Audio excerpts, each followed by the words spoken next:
Welcome to the Go Big Redcast with Dave, Honke, Boomer, and Redcast Rob.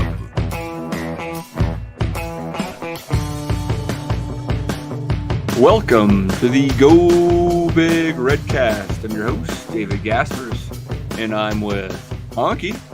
Be on the lookout for an imposter on Twitter. There's a Redcast Ron out there mocking our poor beloved Rob.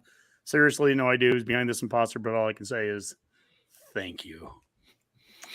Redcast Rob, are you actually Redcast Ron as well? Is it one of your burner accounts?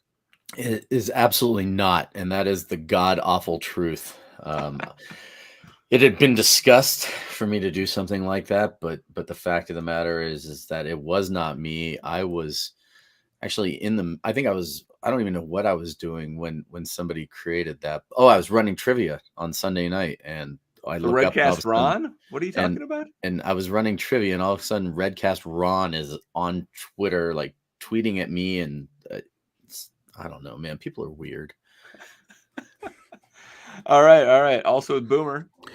Well, I would just like to let all of our loyal listeners know who paid $10 to listen to this podcast. We promise to keep Redcast Rob from 4 comments or fewer this whole show, so no worries there. You'll get your money's worth. Rob, do you actually have a hot take to start off, or was that it? Well, no, I don't. So we'll just go with people are awful. Okay, that's what you threw me off when you asked me the question right after Honke said something. What am I supposed to do, Rob? Squirrel. That's right. That's right. Good point, Rob. All right, Honke, let's get the show started with some promos. Yep, absolutely. Hot off the presses, mark your calendars, Redcasters. Monday, April 25th at 8:30 p.m. Damon Benning, former Husker, 2-time national champ, and of course, co-host of Sharp and Benning. He'll be on the show with us. As always, our hailvarsity.com/subscribe promo. Just type in Redcast, and you'll get $10 off your Hail Varsity subscription for the year. Coming soon, the Hail Varsity Club, which is an elevated sports bar in La Vista that's being put together by Hail Varsity and Herdet. The Hail Varsity Club is opening in Omaha this May and is hiring for all hospitality positions. If you love elevated food, exciting events, and having fun at work, join their team by applying today at hailvarsityclub.com. As we teased last night, and we'll do it again here, the Fan Forum, a new show, a little spinoff that we're doing where we're going to ask 4 questions of fans out there. And so it could be our next door neighbor. It could be a celebrity fan. It could be former Huskers. It can be anybody, but it's kind of a one-on-one interview, a little bit different than the format that we do here. And then last but not least, our very good friends, Shane and Laura at Smack and Smooch, custom shirts and specialty items. You can follow them on Twitter and call them at 308-325-2542. And if you're watching the show here, they even have a QR code. So great T-shirts. I've got my koozie here with the Honke guy on it here, and there's another koozie right there, the Big Redcast, and we've got our shirts and all that good stuff. So, anywho, go buy stuff from them. Dave. Absolutely. All right. Very cool. Very cool. Let's get going right away here with some scarlet colored glasses, where we're going to talk all things Husker football. And I want to see some tweets of the week, Honk. What do you got? Yep. Anyone that's been paying attention to the last couple shows we did a spring game, rapid reaction, Rob and I. And then last night we talked with Greg Smith, the recruiting analyst at Hail Varsity. So by this point, it's probably nauseous how many times you've seen these, but we're going to show them again because it was a heck of a weekend that we had here. And a couple of the tweets that we had on Friday and Saturday, there were photos here with, we had Josh Heskew and Mike Rozier. There's Mickey and Priscilla Joseph, Reggie Cooper, and my son Alex getting a baseball from Efrey Cervantes and Shay Shanneman after the baseball game on Friday night. And then there's Rob when we're getting our tour of the Memorial Stadium with Tyler Kai. He's holding a Husker basketball. There's the tailgate that we had with Meg and Hot Mess Husker and all that group that came over there, and photo of the new construction. And of course, the photo of Rob and I both, sitting in the big throne chairs, the recruiting chair, throwing the bones, and Rob getting totally trashed on Twitter by somebody because he was throwing the bones wrong. So Just good fun. And speaking of good fun, I want to show this last one. Dave, where were you at on Friday? That is Coors Field, opening day for the Rockies. It's a beautiful day here in Denver. They took on the Dodgers and lost, as you would expect. So, question, Honke and Rob, do you guys both have Nebraska in your top 5 schools at this point after that successful weekend visit? Yeah, it worked for me. I'm recruited. Yeah, I'm officially, a member of the card-carrying member of Husker Nation after that tour. That was worth it. Well, I've already announced my commitment on Twitter and actually announced it to Greg Smith last night, at which point he told me that they weren't recruiting me. There wasn't even any stats available on me. He had no idea who I was. Or how you got on this show. Yeah, he was wondering if you could do like negative stars, and I hadn't seen anybody have that before, but it is possible. But Dave, maybe some other tweets of the week that aren't, don't have anything to do with us. I thought these were interesting ones, and one was Caleb Henry, and he said Husker men's and women's big 3 sports this year so far, and this was on March 30th, so the numbers are maybe a little bit different now. But football and men's, basketball and baseball, we are 22 and 45 for a 32.8% winning percentage. Volleyball, women's basketball, and softball 72 and 26, almost flipped for a 73.5% winning percentage. Verbal commits, which this one is about players that are into the transfer portal. 1,000 names now listed. So again, just another offseason of craziness with that, and it will only get crazier as this semester gets done. And then this was one from John Bishop. Thanks to friend of the program, Adam Furley, for pointing this out. Most of the Big Ten teams we checked with have omitted or deleted their conference football schedules for 2023 and beyond. Division elimination, ? Pod scheduling, ?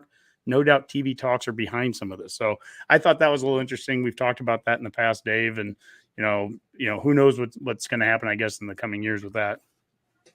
Yeah, that's really interesting, to be honest with you. It's hard to read exactly what that means. It could be any of that or something that we haven't even thought of, but clearly they are rethinking their scheduling format going forward. And I think the end there where it's the TV contracts likely driving that to some degree. But that aligns with potentially playoff expansion and all those things. So it's all tied together. Mm-hmm. Yeah, I don't know if we have anything more with scarring explode or with scarlet colored glasses. I guess I can just go on to the football game itself and talk a little bit of offense and defense. Yeah, let's head to scoring explosion. Yeah, so let's start with just some of the audio that Frost had from the post game with the offense. I thought it was a little ugly offensively in the first half. That being said, it's hard to tell where some of those runs go when you're blowing it dead. We were being dreadfully simple and running inside zone and between the tackles, and then you get tagged off and they blow it down. And I wouldn't want to have been official and decide where to spot a lot of those, but it's hard to get a real read from that. Dave, are we the only team in the country that the coach has an issue with the officials at the spring game? I mean, darn Big Ten. Maybe, I don't know. We set up the rules. I know. I did watch the first half relatively closely, and it was hard to watch. Maybe it was better in person. I did listen to you guys' rapid reaction, and it sounds like it was even hard to kind of follow along too. Obviously, from a scoring perspective, you're trying to figure out who's scoring points, why they're scoring points, who's down, why they're down, because if they got touched, it was like by a fingernail. And all of that said, the offense did struggle a little bit out of the gate there. I think, Casey Thompson goes 3 or 4 for maybe 31 yards, maybe a few scrambles, but I think kind of 3 and outs or whatnot was the story early there until Anthony Grant broke a long run, which was questionable because he appeared like he was touching the backfield. So it was just a hard thing to watch. And I'll throw this out to you guys. It sounds like it was an amazing weekend. Obviously, you guys had a great time. You met a lot of former Huskers. Maybe you ran into some recruits, families, all this type of stuff. You tailgated. You had a great time. the spring game is so much more than about football at this point. And it's a recruiting tool, which is fine. But I mean, at some point you have to kind of decide if you're actually having a spring practice or not, right? I mean, there literally feels like they only get 15 of these, and they're literally throwing the 15th away because it doesn't really seem like they get barely anything out of it from a football X's and O standpoint. Would they be better off just rebranding this as the spring football celebration and do everything else and not even, play the game and just actually use it for a real scrimmage some other time? I like the idea in some ways. I like the idea of it just being, you think of like what they used to do with the freshman team on Fridays during the season when you used to have a freshman team, and there would be a game that they would play or a JV kind of thing, the backups, and they'd play real football. I think there could be some value in that. It was fun watching Harburg in the second half playing real football as a quarterback and not having a green jersey on. And, I can see maybe some way of doing that. I think they get 3 scrimmages. Don't quote me on that, but I thought I read that they get like 3 scrimmages over the course of a spring season. And so this would have been one of those 3. And to your point there, Dave, I mean, you're not getting a whole lot out of certainly, the starters. I mean, Thompson, I guess they had 14 practices where I'm sure they were able to do some things and figure out some things with some of the players. But at the end of the day, Purdy didn't play half the scrimmage or half the spring. So, is he getting pushed by Purdy?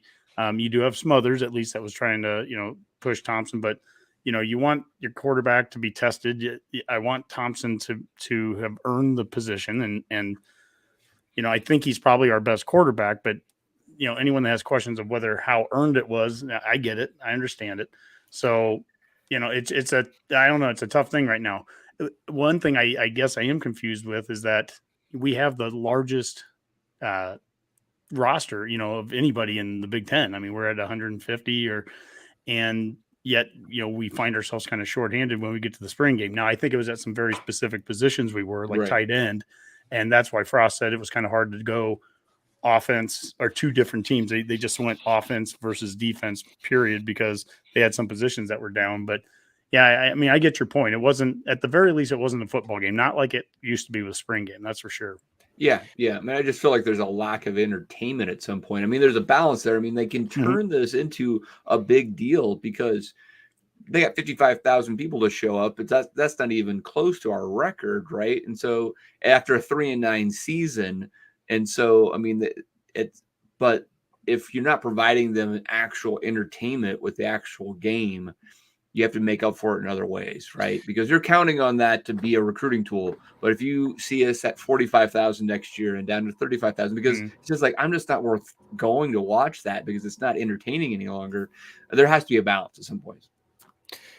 I mean, honestly, Dave, and watching the game, the first series, and you watched it, it felt like almost like they pulled Thompson aside and said, look, go out there, do what you can, don't get hurt. And and even with like the penalties in the beginning of it like that kind of set them back. Then there was one where they called a sack and it didn't even look like his jersey was touched, let alone like he would have been tackled. Right. And I don't know. It felt like the third game of an NFL preseason where they go in for one series and or if they're even playing at all, and the starters sit the rest of the time, because most of the time it was like the second team offensive line. It was the second team, quarterback, wide receiver. Like it just did not feel in any way like they were trying to show their hand.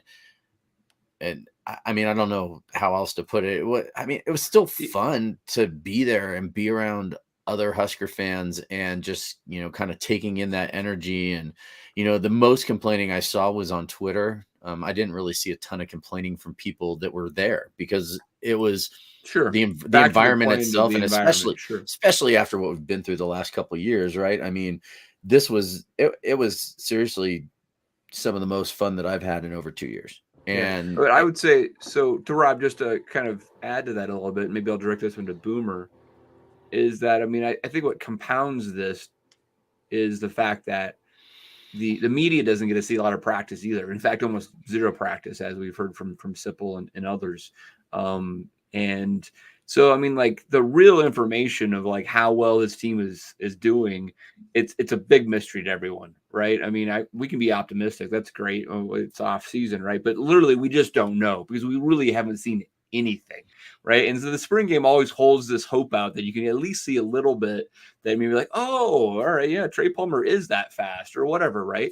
And it just, when there's no real football being played the spring game and the media has no access, the entire Husker Nation is living in this unknown world, right? It's really frustrating in my opinion. Yeah, and that's a good point, Dave. And you brought up a lot of, questions I had with it too. The game itself wasn't super compelling, like you said. We're not really learning anything, but you'd also hit the point how important this is for recruiting, and I think that probably is something we need to look at going forward with this whole spring game. It probably needs to grow and become something than just this kind of scrimmage that we throw out there, which isn't really a true scrimmage. I think back to, decades ago, Nebraska used to kind of do like an entire sports weekend sort of thing the same day, where there'd be volleyball going on and you could have, the track would be doing, track team would be doing tryouts at the same time. Maybe that's the sort of thing Nebraska could look at doing here. How many different kind of sporting events can we have going on this day? You'd have baseball playing, later in the day. That's great. What other things can we work in? Give fans, a chance to kind of maybe roam around campus to different sporting kind of events that are going on at one time, whether it's a practice or a scrimmage or a meet and greet, with all sorts of different teams and players. Volleyball. Yeah, I think the season goes through March, but you could kick that off. Yeah, bowling, is going right now. You could have something with them going on. And maybe instead of, a scrimmage, you have some sort of skills thing with the players that fans could watch and do that's things interesting. Like that. Yeah, I'm just throwing ideas out there that, keeps people coming here. Gets everyone excited, gives the recruits a whole lot to see, and just how much fan support it has. Just trying to think outside the box a little for this. That weekend, there was soccer that night at Hibner Park. Obviously, the Rutgers home series for baseball. There was other sports going on, so that is part of it. Really is about the experience, about the celebration. I wrote down a couple of notes that I had. Was it was a chance for me to take Alex to a game, which is a lot easier to do at a spring game than during a regular season game. And I think it was really had that family experience, which is something we're talking about during football season when you are talking about alcohol. And that can be frustrating to some fans to hear that there could be alcohol going into the stadium. Well, you have spring game as kind of an opportunity there is more of a family atmosphere there. It's more of a celebration that way. And it was inexpensive compared to a regular game. And also, I'd say the tailgating, those are all things that can bring people out there. Now, that's not talking about what's going on the field. That's going about the experience. Now, as far as the mystery, and I can understand, and I get the media if they would be frustrated that they didn't get to see much. That game was never about showing anything. There was I can promise you, whether we could have had red jerseys on the quarterbacks, and that wouldn't have mattered from an X's and O's standpoint. They weren't going to give anything to Northwestern, and that was the smart thing to do. And I don't blame them one bit for that, but the mystery will remain. The other thing is, the one last thing is the recruiting piece, and it is hard to get kids here sometimes during football season, especially if we're playing early games. And we have 2 flights in and out of Lincoln now, basically to Chicago and Denver. That's it. And this is an opportunity that's you capitalize on that. You bring in 40 recruits like they did, transfer portal guys and JUCO guys and freshmen and sophomores and everything in high school, and you get them to Lincoln, Nebraska when it's easy to do so. Yeah, I mean, I heard it was 100 recruits were in. There was. Oh, I mean, it was insane. It was a huge number. Yeah, it was kind of cool to see the stuff that they had set up for the kids too. On our tour when they showed us in Hawks Field, I think, right? They had like all these tables set up in this big video screen, and they were showing them stuff of what like the athletic facilities were going to be like. We talked a little bit about it last night with Greg Smith, but it was really cool to kind of just see how they're presenting that. And they like set up these big Barca loungers like in front of the screen for the kids to sit in and watch this video and everything. And they had all kinds of cool stuff going on for those recruits. So. And Rob, short of a guy like O'Shawn Mathis, or a transfer portal guy who's actually going to play in 2022, every recruit they had there pretty much is going to be able to experience those facilities almost from day one. We're now recruiting that far out. So those facilities, I mean, they're going up fast, and they're going to be ready by about the time that these guys are getting here. So Yeah. So Honke, maybe entertain me for a second here. Sure. You mentioned that they ran pretty vanilla offense. Frost said so, obviously, and that was the best thing to do, you said. But I know that you probably would agree with me that, I mean, Tom Osborne just kind of ran the offense probably back in the day during this. Now, it wasn't on TV, but I mean, anybody could have came in and watched and paid attention to how the offense operated. And he wasn't too concerned about Northwestern or Kansas State, figuring out his system. Is that fair to say? Yeah, I don't think Osborne ever was concerned about anyone knowing their system. I mean, Brendan Stye and Zach Wieger used to tell players where they were running the ball. So I'm just like, this is a different thing. Tom Osborne, the last I knew, he never had 4 new offensive coaches changing, and changing offenses and changing all that. So, that's the unique thing, I guess, about this spring, which would be different from a spring ago or 2 springs ago. I think it's fair what you're saying about the future, though, because as I recall last year, I mean, there was a lot of thud going on in that spring game too. And I don't remember as much of a negative, from the Twitter sphere, at least. This was pretty much how I thought it kind of ran last year. So I don't know what the future of it is. I like seeing real football, trust me. And if they just want to say, look, we're just going to sit out our top 40 guys because we've seen everything we need out of them and we don't want them to get injured. Treat it like an NFL. Yeah, exactly. Treat it like an NFL preseason game in that sense, Rob. We're sitting all of them. And then literally, since we have 150 guys or, however many it is in spring, I guess it wouldn't probably be the full 150. But, if you have 110 guys, then you still would have maybe 60 or 70 that you could play a real game with. And you go from there. And I think the most interesting thing and the most telling thing about all this and like, well, how are the fans going to feel about this and everything? Honke, how many people were there when that game ended in the fourth quarter? Well over half. Still, I mean, it's still other people there, right? Like people stayed till the end. It wasn't like people were like, "Oh, this is boring. I'm going to go," And it was definitely, people were there, and like I said, people were just there. We liked it. We were spending time together, watching the product, whatever it was on the field. Even at the end, it got a little bit exciting because, the offense started to come back against the defense. They did have a graphic off in the corner showing like how the different teams scored that they displayed pretty much the entire game. I think it was over there in the, what is that, like the northwest corner, maybe the northeast corner. They had we were in the west side. So it was on the northeast side. They had like on the screen how they were scoring their points and everything the whole time. So you could keep up with it if you were watching that a little bit. But it was if I was a recruit and I saw that and I saw what was going on, I got a tour of the facilities to see like what the athletic facilities were going to look like and got to walk around campus, where the weather was warm, but it was just a little windy, whatever. I mean, it would leave a good impression on me. I mean, it did leave a good impression on me because I did feel like we were being recruited at one point. Especially a negative 2-star recruit like Rob. Yeah, that's a -4. I do think, to Dave's point, the truth or the proof in the pudding will be, I guess we'll see in a year from now at the next one, right? I mean, if the number starts going down, like he said, then you would probably need to reevaluate things. We'll see. I think the 55,000 that were there, for the most part, the ones that we spoke with, at least, they seem to be people that would come back again. And, it was a fun weekend, at least at that. As far as on the field, for what it's worth, and we're still talking about scoring explosion. So we're on the offensive side.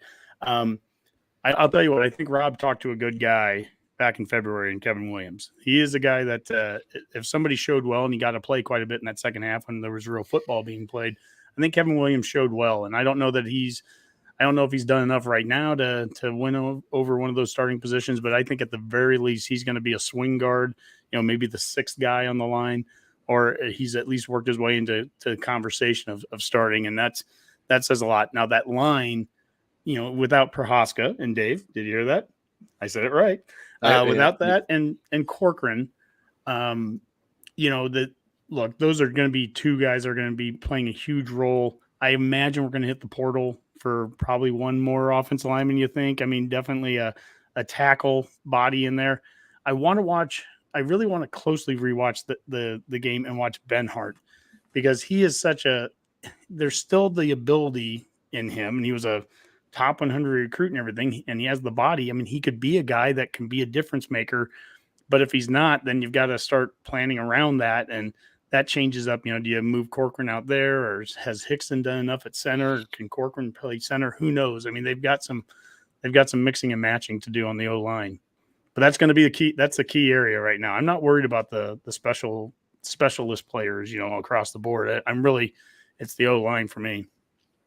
Yeah. Well, speaking of specialists, Boomer, did you see any punts that got you excited?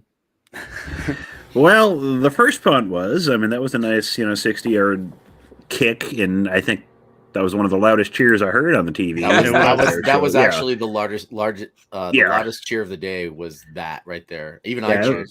That was pretty exciting. I mean, as far as the rest of the punts went, they weren't quite as exciting. I mean, there were a couple, that were inside the 20, and I think he did average about 40 yards a punt, which is, super stellar. And then as far as the rest of the kicking went, we missed a field goal. I think we went, 1 of 2 for field goal kicking, and there was a really badly shanked extra point, at one point. But again, it's spring game. I don't know how the wind is working, and how windy was it in person? It was pretty bad. Windy. Okay. Yeah, it was windy all weekend, and on down closer you got to the field, the windier it was. Yeah, and it's also, again, I don't know what it's going to be when you put it in a live situation. You have people, actually running, trying to block these kicks. That could change a few things too. And it's a lot of work getting your timing down from the snapper, the holder, the punter, the kicker. There's a lot of things they still have to work on. So we don't even have that kicker. On We don't even have the kicker that we recruited or transferred or whatnot, even on campus yet, right? He's not here. We do have at least our kickoff, our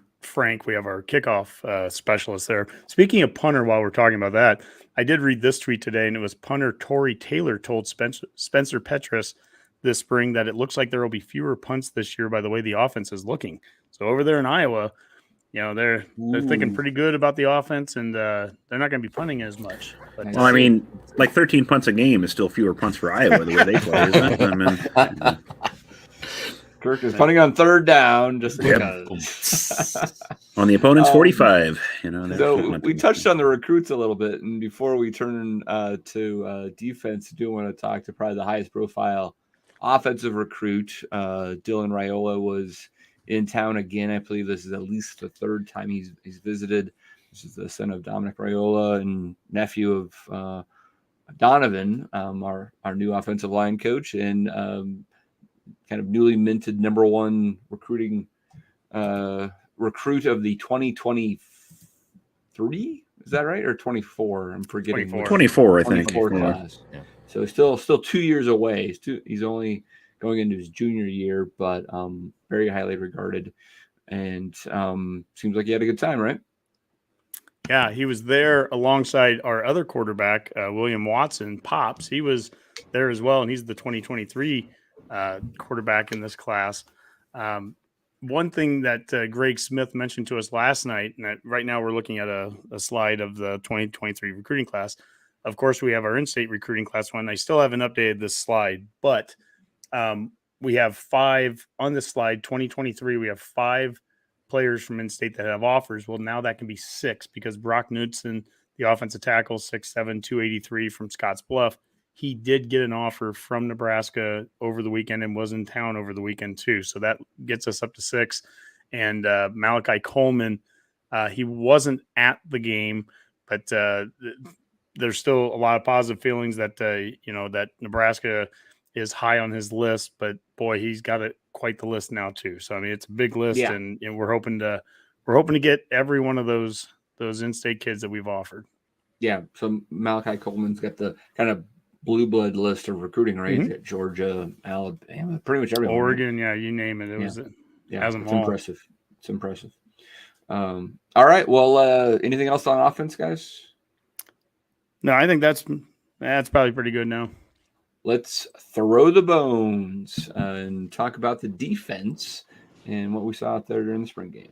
Well, let's start with the quote from Frost after the practice. We're really thin at that position right now. We don't have bodies. That being said, I've seen improvement from Garrett, improvement from Caleb, Jamari, and Blaze. Those guys have really taken a giant leap forward, in my opinion. We had trouble blocking them today, and hopefully that's a sign that they're playing good football as opposed to we didn't protect well enough. You know, that outside linebacker / DN spot, Dave, I mean, I think that can be an area of strength for us. I mean, Frost just said we don't have a lot of depth there, but between Blaze and Tanner and Garrett and Butler, Jamari Butler, I think he's primed to take off and have a good season this year. And if we can get Mathis in that mix too, I mean, there's some players in there, and I think that those are guys that can give some trouble to more than just the offensive tackles that we had out there. I know that I know there could be some movement on the tackle position for us offensively, but those guys can be we can get some good pass rush from those guys. Yeah, it seems like Garrett Nelson definitely making a jump forward. And yeah, I mean, it seems like, the depth thing, I get it, but they were making an impact on the game, especially in the first half, which is hard to figure out because if you're not playing tackle at all, I mean, like, I don't know exactly what the offensive linemen were allowed to do, but it felt like if you could just simply keep in between, your defender and the quarterback, you'd be able to do a pretty good job. But that was not happening apparently. No. I think that if we're going to hit the portal in area, I can definitely see D tackle being a spot where just depth wise, Casey Rogers has had some health concerns there, and hopefully he's healthy and full go by the season. But between him and Nash, Ty Robinson, I mean, there's some players that have a little bit of experience there, but we'd be counting so much on young guys. And there's a lot of potential with Weaver, and there's a lot of potential with Black, and Newsome, he just hasn't really taken hold. He's been here for about 3 or 4 years now. And so, I mean, at some point, you're going to get recruited over. And I think that they're probably going to be looking at that spot here in the next couple of weeks to build some depth there through the portals, is my guess, is defensive tackle. Yeah, that's interesting. You mentioned Newsome. That's Mosiah Newsome, right? But yes, I made me think of Quentin Newsome, the cornerback, who has kind of got one of those positions locked down.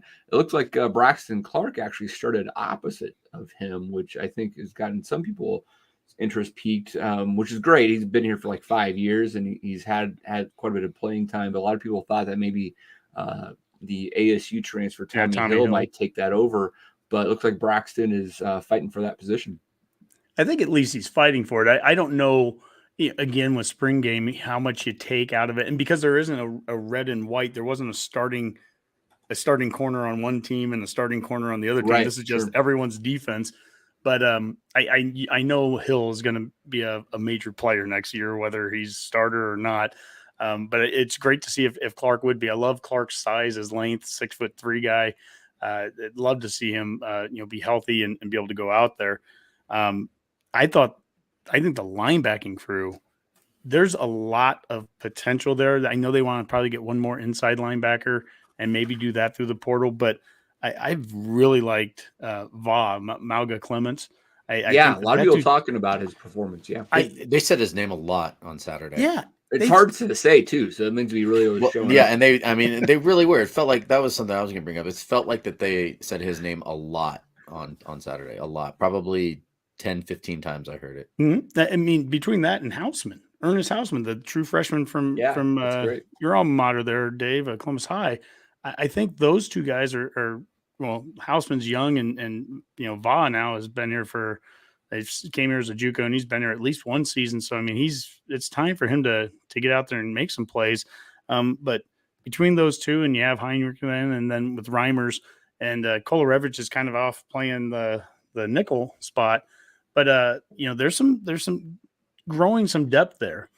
And and it's led with two guys that are really experienced. I mean, so Heinrich and Reimers, obviously – there was spring injuries where they weren't both playing out there and everything, but I'm okay with that group. If they want to get one more guy in there, the portal, I guess that wouldn't shock me. But short of that, I mean, I think that's a solid group there.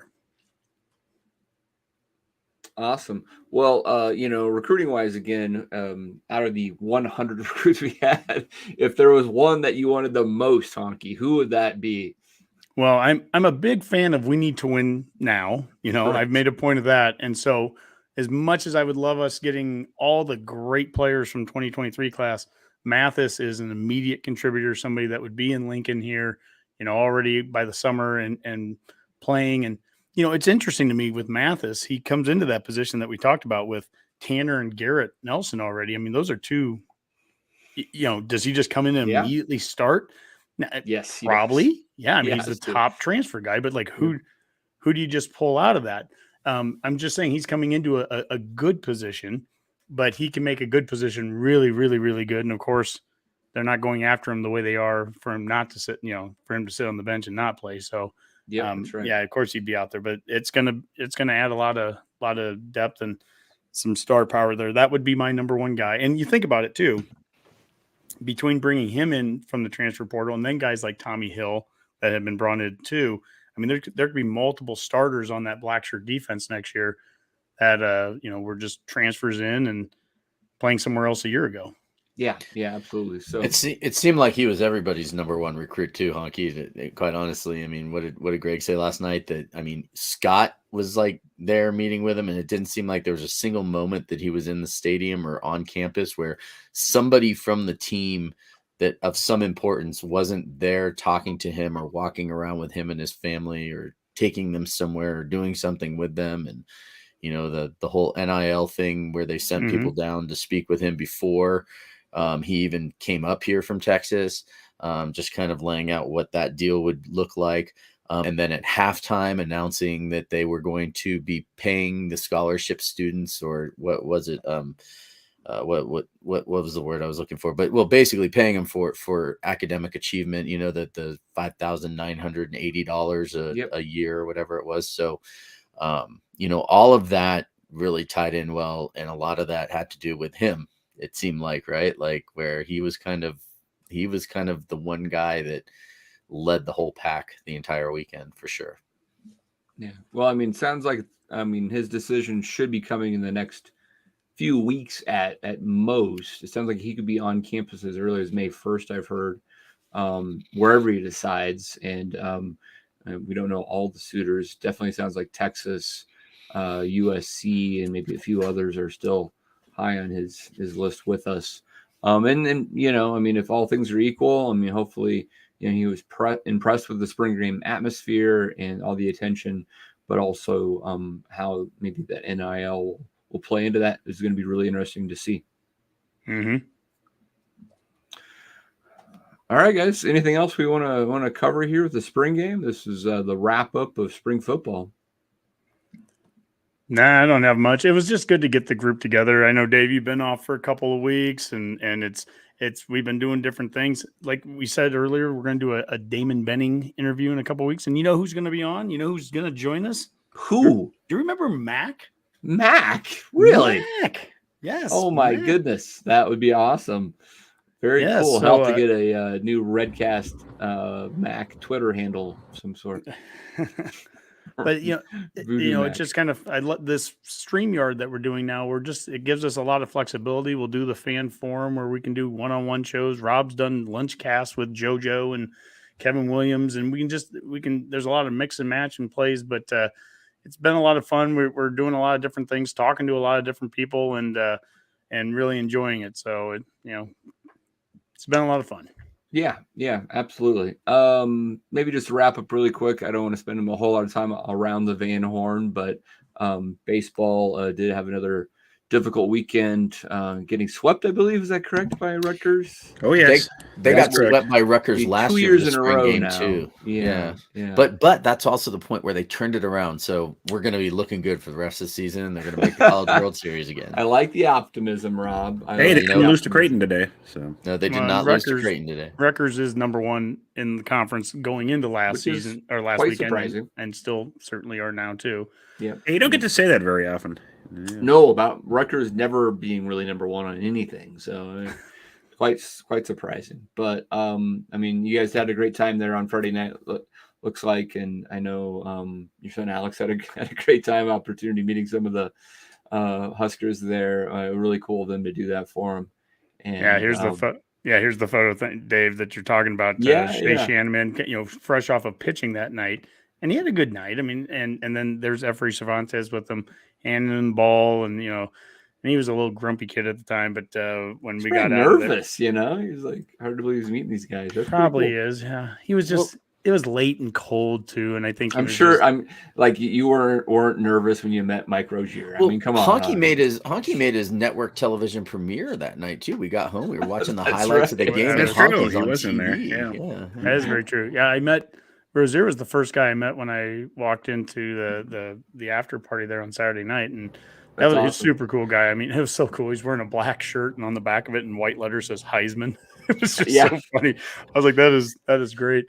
Not short of ego whatsoever. No. You gotta love that about him, though, right? He Yeah. embraces it. It's a part of the whole thing, so it's pretty awesome. Yeah, but just a lot of fun. Again, I'd love to go. We kind of said the same thing on the rapid reaction. It's like you'd love to go more in depth into the game, and this is, I guess, where I see where the media has their point where they're like they'd like to see more, they'd like to be able to break down more, and then when when there's kind of a void of what to talk about, that's when you start to dissect. Stuff. Yeah, you dissect things that don't need to always be dissected, and it's real easy to. I've seen people overreact to things about the running backs. I'm like, how could you? But what else are they going to talk about, right? I mean, you got to feed the fans with something, right? And they need to be able to have some fodder, and exactly. I do think, to that point, Dave, I do think that there's a lot of validity to what you're saying.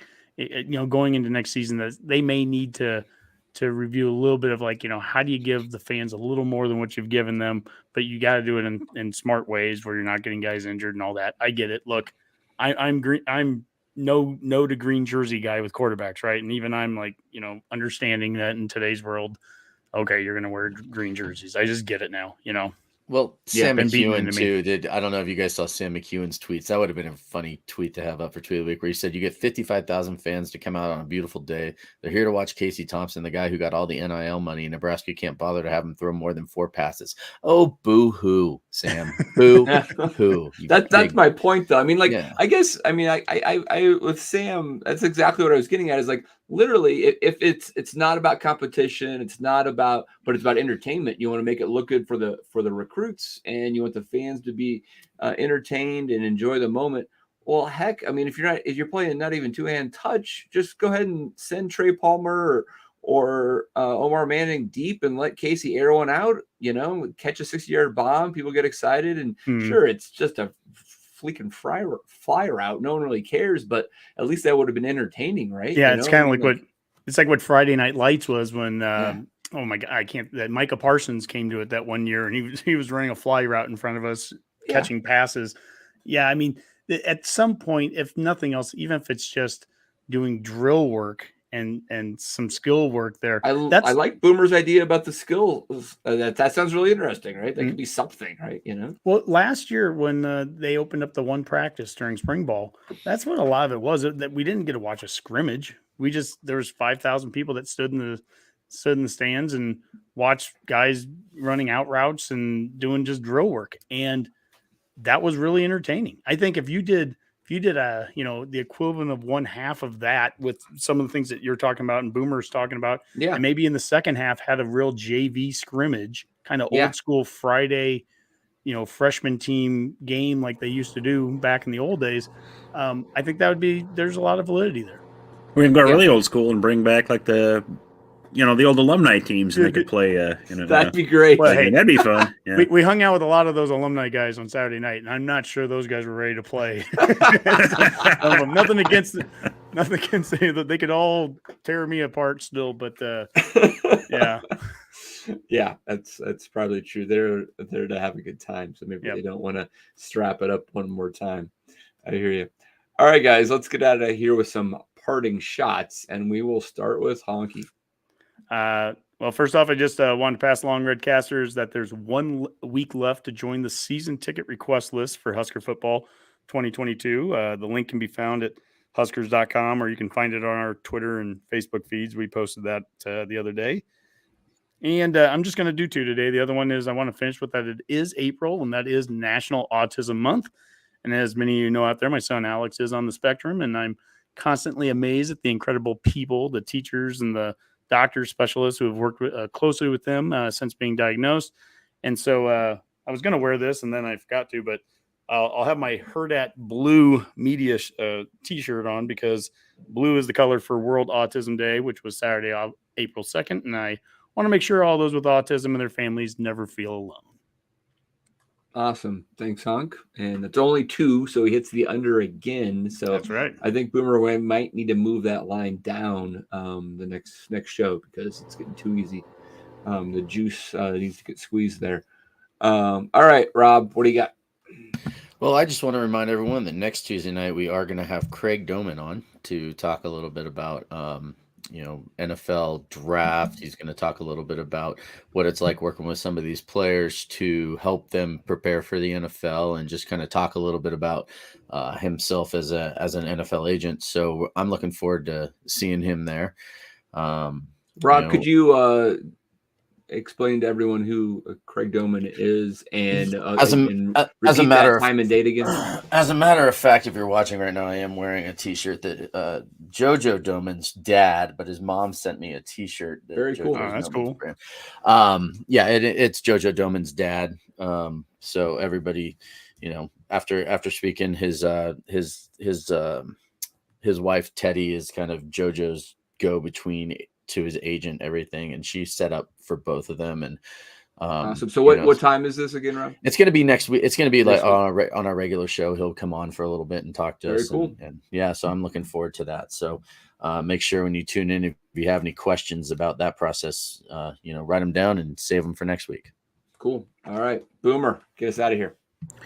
Well, with spring football winding down, we need to try to find other means to get our football fixes. And good news for the starters, St. Kilda is currently 4th place on the ladder in the AFL after a massive dismantling of Hawthorn this last weekend. So they're playing great, and naturally a season when they're not really on TV in the States. So my luck continues as is. And also this weekend, don't forget, your New Jersey Generals are taking the field for the USFL. You can watch Mike Riley out in one more last adventure and feel the strain with Bob Diaco once again. We're getting the band back together, folks. So is Diaco can be excited. D-line coach, I think. Yeah, I don't know who the D coordinator is. And who's Mike Riley? I don't know. We're not sure. Boomer, it's not Bob Diaco anymore. It's Robert. Oh, it's Robert Diaco. That's right. He rebranded. Yeah, that's right. Yeah. So yeah, good point. So good name. We're not sure about the Argyle sweaters though. We'll have to see. So I don't even know what to say about that. I just wanted the over/under on how many USFL games are going to get played. And then, I might set that at 3.5. Yeah. With you. All right, guys. Great show. Good time. Let's call that a Go Big Redcast. GBR.